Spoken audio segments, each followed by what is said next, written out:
got some local herring. It's here's the actual herring right here. These are caught in the San Francisco Bay. It's the last commercial fishery allowed in San Francisco Bay. You really only get a shot at them once or twice a week, and that's it. Most of this fish goes to the Japanese market. We're lucky enough to get a little bit. It's an excellent fish. We're going to show you how to fillet them and also how to make, we're going to give you a recipe for making pickled herring, which is just like the traditional pickled herring you get all over the place, and it's one of my favorite fish.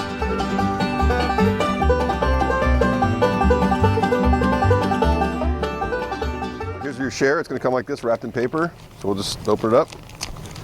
And the fish have already been cleaned for you. We figure most people don't like to clean fish, you know, like that whole. So we took the head off and we got the guts out for you. And so what you want to do is you're going to want to fillet it. So I just take a sharp knife and you're going to pinch the tail, kind of go from the back up to the front. Take your time, make sure the knife's sharp. And you're going to get a little fillet off there like that. And you're going to turn it over and get another fillet from the other side.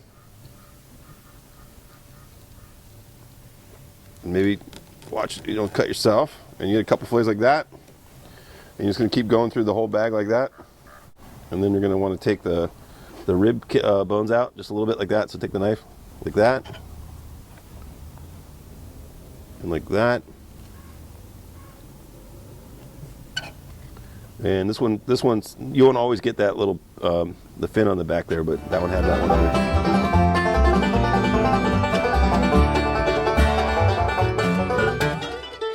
We have the herring, they're ready to be pickled. It's a two-stage process, like I said. So what you want to do is you want to get a quart of water. And so we got a quart of water here, 4 cups. So it's like a brine, just basically like a brine you'd make for like a smoke. So we've got kosher salt, non-iodized salt, and or non-iodized or kosher, and we've got brown sugar.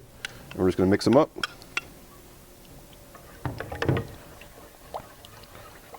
This is the easy part. We'll just mix them up a little bit. And this is a real simple brine. The second stage brine, you're going to see there's a lot more complexity to it, and that's really where the flavors get. This is just to get it kind of a salted brine. So you're going to mix it up and just get it dissolved.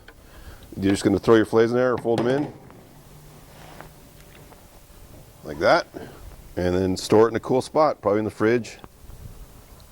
Leave it overnight. You can, you know, it's not a complete science. You can leave it for I would say 10, 12 hours. You could probably go up to 18 hours, something like that. Okay, so you got your first stage pickle or brined herring fillets, and we're going to go to the second stage. In the second stage, everything needs to be put together and boiled, brought to a boil to make it basically sterile, because you're using, there is preservatives in the fish, but you want to start with a sterile base for the second brine, and basically these are the ingredients for the second brine, and you just put everything in a pot and boil it together. So you got three cups of brown sugar, 4 or 5 red onions sliced thin. We got fresh grated ginger, we got pickling spice, we've got allspice, we got 4 or 5 bay leaves. And as a side note, instead of buying bay leaves, you can always go out in the woods around here. They're growing everywhere, and it'd be a great way to do a little hike and get some bay leaves for your pickled herring.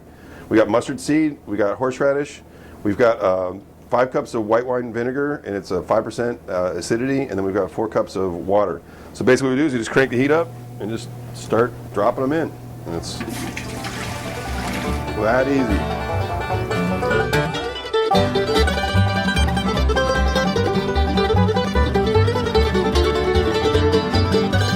So we got these fillets that have been sitting out overnight, and we're going to put them in here in a colander, and we're just going to rinse them with fresh water.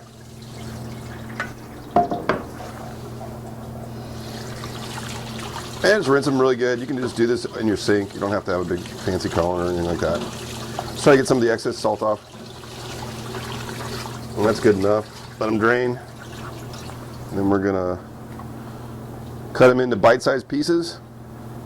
This is what most people like to eat, is bite-sized. This is a different stage right here, though. You can, instead of cutting it into a bite-sized piece, you can do what's called a roll mop. So you're going to take a whole fillet like that. You put a little piece of a pickle, and you roll it up like a burrito, just like that. So there's no pickle here now, but you could roll it up like that, and you take a toothpick and spear it. And that's a very traditional way to prepare pickled herring. So it's called a roll mop. Basically, it's got a little pickle in it. If you like pickles, that's the way to go for sure. But so we don't have any pickles here. We're just going to do straight up. We're going to go into little bite-sized pieces here. Depending how big your mouth is, you might want a couple smaller pieces. I don't know. I like bigger pieces, but again, there's no place to get local herring like this. It's the last commercial fishery in the bay. Most of it, like I said, goes to Japan or Actually to Alaska, then Japan. So we're gonna take the pickling spice. It's got the red onions and all that good stuff in there.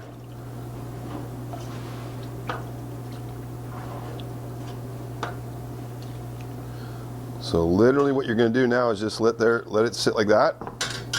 Cover it up overnight. See how the fillets look red right now? Within even a couple hours, you're gonna start noticing they're bleaching out and getting white from the vinegar, the citric acid cooking them. And by tomorrow, you're gonna have really good eating there. You can either add sour cream to this later if you like, pickled